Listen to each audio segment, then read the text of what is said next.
Worldwide movement. Peace, love, respect. Big King Sadiq hollering at you one more again for the Steelers Game Prep channel. Let's go, Steelers Nation. Let's rise. Man, hyped up. Excited that the Steelers got that win last week, indeed, over the Baltimore Ravens. I felt like that was a pivotal game, and obviously they did as well. They found a way to pull it out. All right. Without any further ado, we're going to move on to this week as the Pittsburgh Steelers face the Miami Dolphins. And folks, if the Steelers can pull this game out as well, they will be in great position with only a few games left in the season to actually win the division and move on into the playoffs. So let's take a quick look. All right, so I just gathered a few tendencies statistically that I noticed for both teams. It's kind of condensed this week, but I'm going to shoot it to you because I'm recording a little late.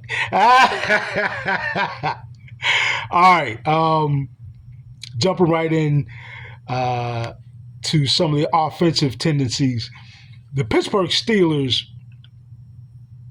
and just quickly, we know that when I look at the offenses, particularly as of late, I have been looking for what each offense is doing to throw the opposing defenses out of whack or keep them off balance, right?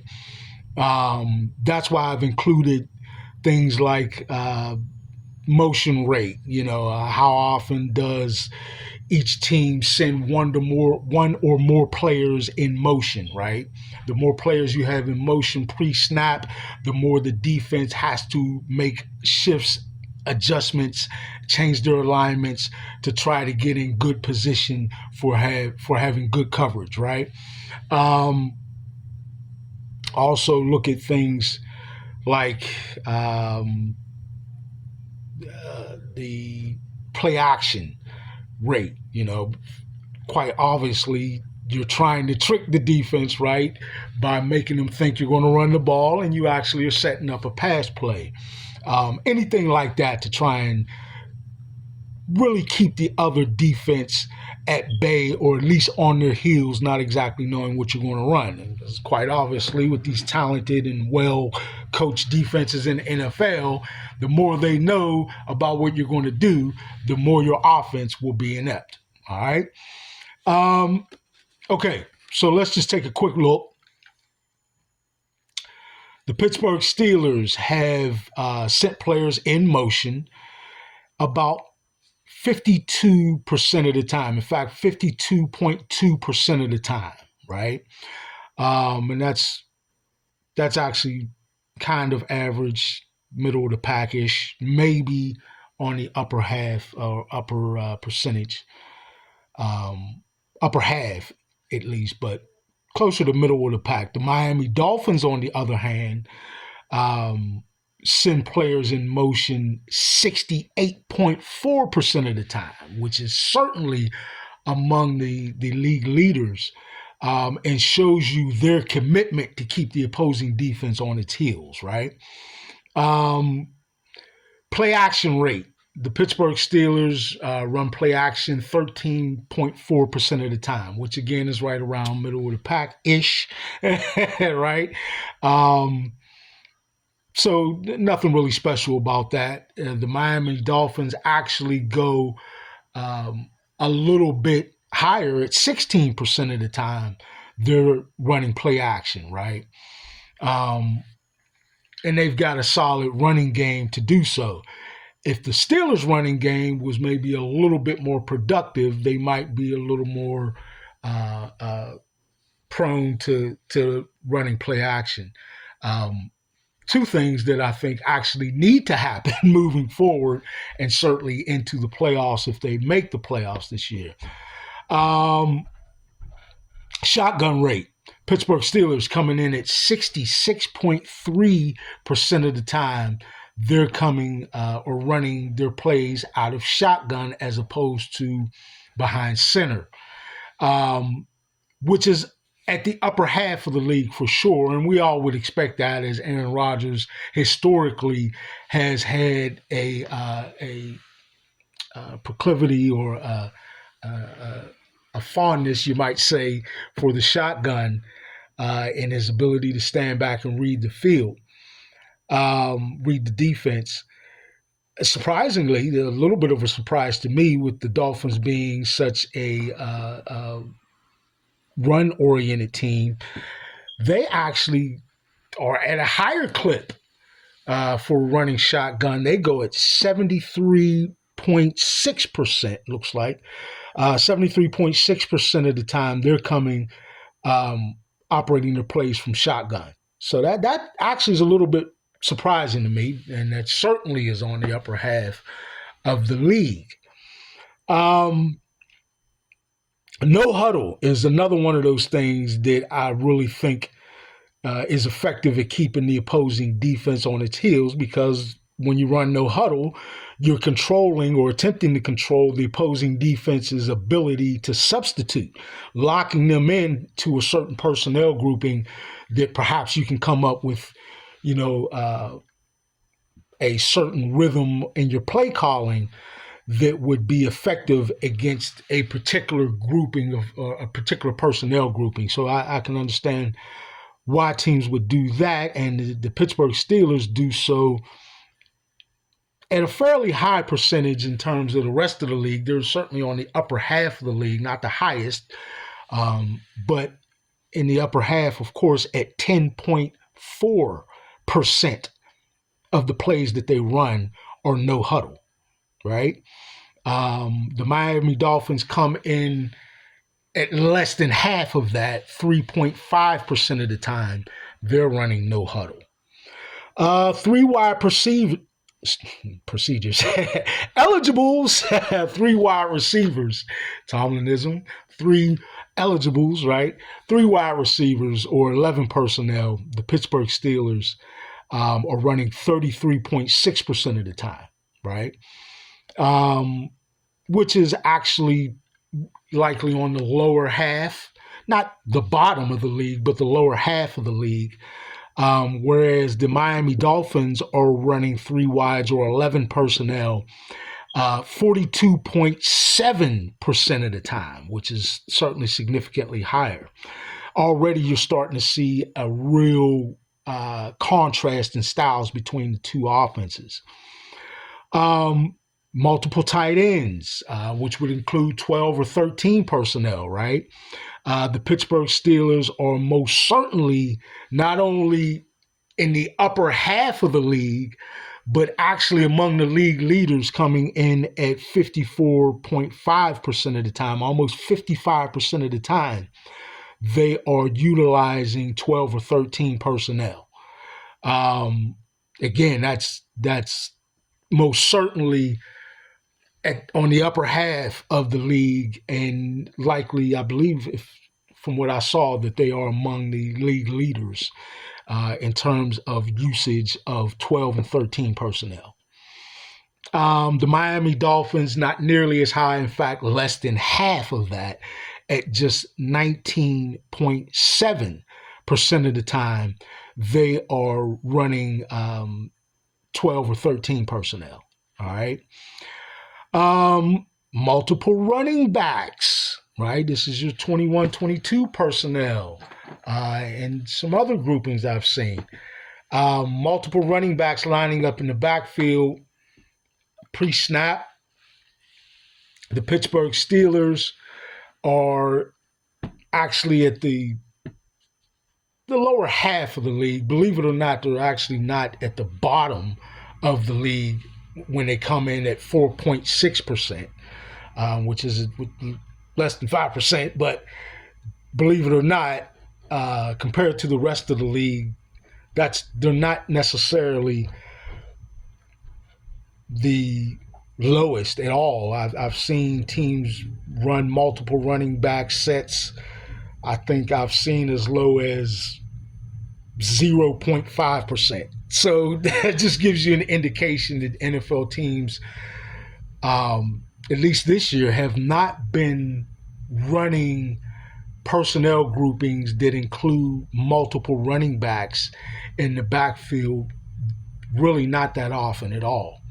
But with that having been said, pay attention to this next stat. I found this really interesting, and really highlights, I think, or accentuates the difference in offensive style between not only the Miami Dolphins and the Pittsburgh Steelers, but quite honestly, the Miami Dolphins and the rest of the NFL.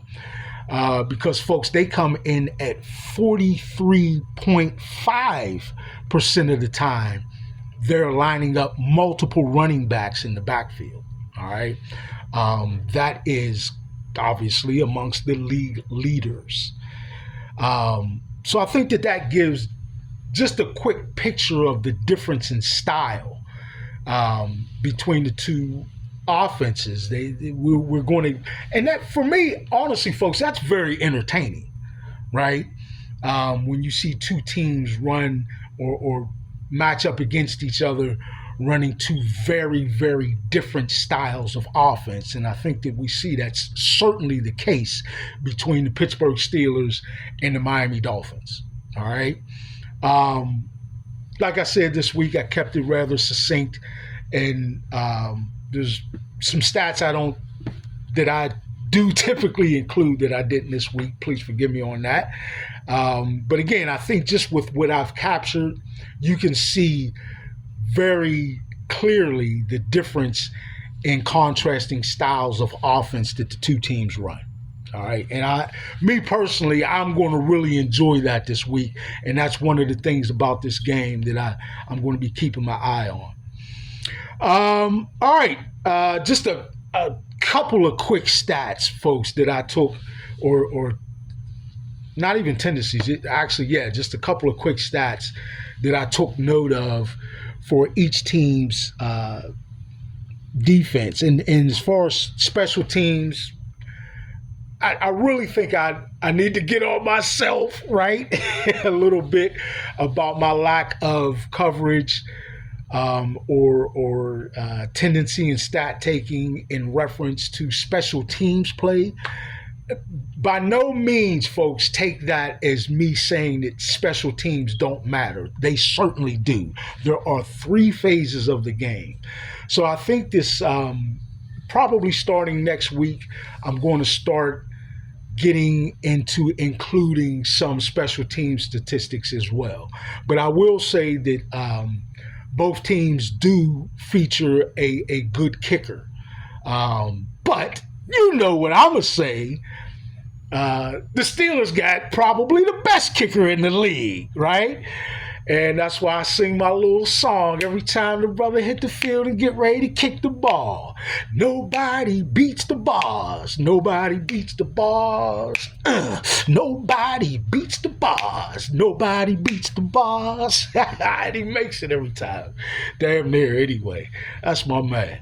All right. Let's go and take just a quick look at the two defenses. Again, just a couple of stats. They're both coming in. Well, no, let me say this. In recent weeks, the Steelers have gotten a little bit better. I'll give them that. But we have to say, facts are the facts, folks. The Steelers' defense has been incredibly inconsistent the entire year. And many weeks have certainly underwhelmed their fan base or their supporters, who have expected kind of like this all-world defense, right, with all these big names on the defensive side of the ball. We've expected that, but they haven't quite delivered. Some games, they've showed flashes of it, right? They've been brilliant even in some games, but just not nearly consistently enough. Let's see if they can right that aspect of the ship the rest of the way going into this last leg of the season, right? Okay.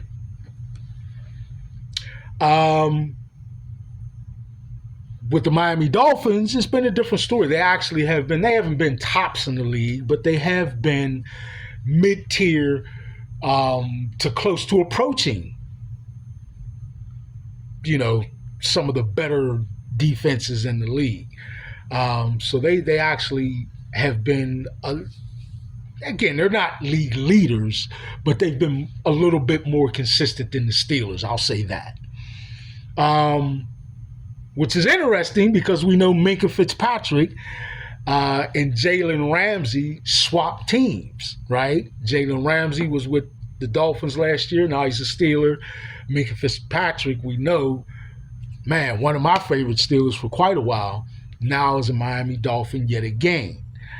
But anyway, what has it turned into on the field? Well, one of the things, of course, that we say is an important stat is how much heat can you get on the opposing quarterback. Certainly quarterback hits altogether, but the one that sticks out the most, of course, is your sacks, because that ends the play. And often with the Steelers, at least, I'll give them credit for this, often when they get sacks, they are among the league leaders in strip sack fumbles. So, yeah, we want them to get to the quarterback because good things tend to happen. And they are among the league leaders in sacks, coming in with 36 sacks on the year, and a very solid opportunity to actually get that total up to 50 sacks or better before the end of the season. That's pretty good.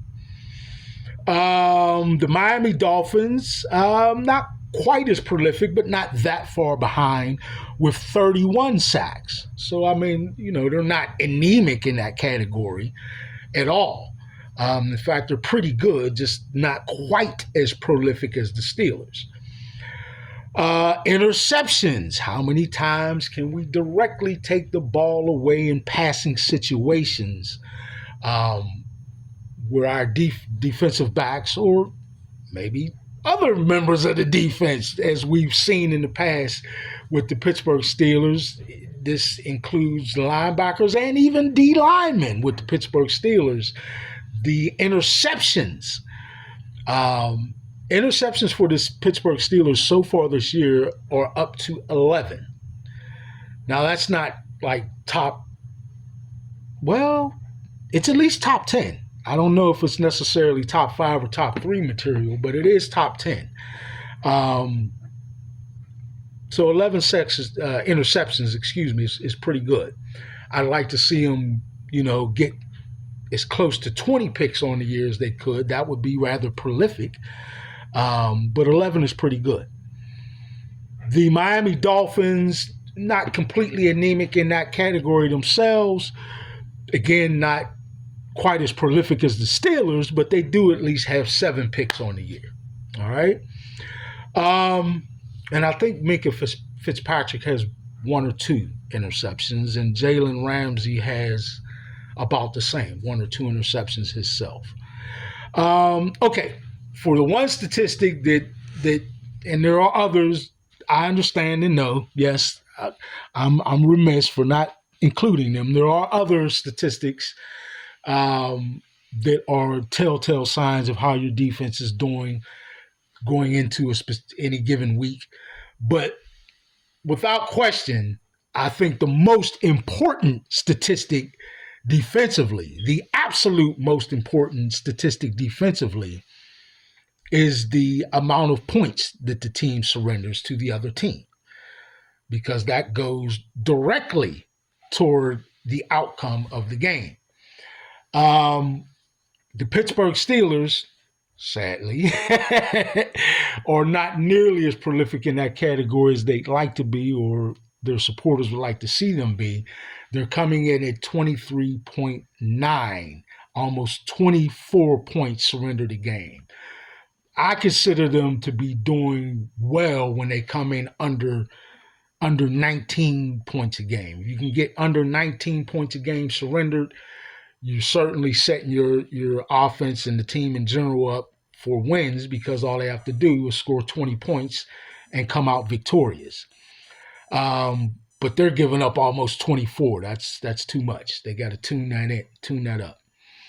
The Miami Dolphins, a little bit better. Not certainly, I'm sure their coaches would say not where they want to be, but a little bit better at just 22.8. Not just, but at 22.8, because that's almost 23 points. It's, again, really not that much better than the Steelers, but 22.8 points per game. All right, folks, that's just a quick look at these two teams and what they've done so far leading up to this game, this primetime matchup. Monday Night Football, the Pittsburgh Steelers versus the Miami Dolphins. And it's getting late in the year, folks. This is the time when the games really, really matter, right? They all matter, but these are very important games, and the Steelers can ill afford any more losses and certainly build momentum and strength heading into the playoffs with each victory. All right, folks, thank you for joining me, checking this out. I love you all. This is Big King Sadiq for the Steelers Game Prep Channel. Steelers Nation, let's rise. I'm out.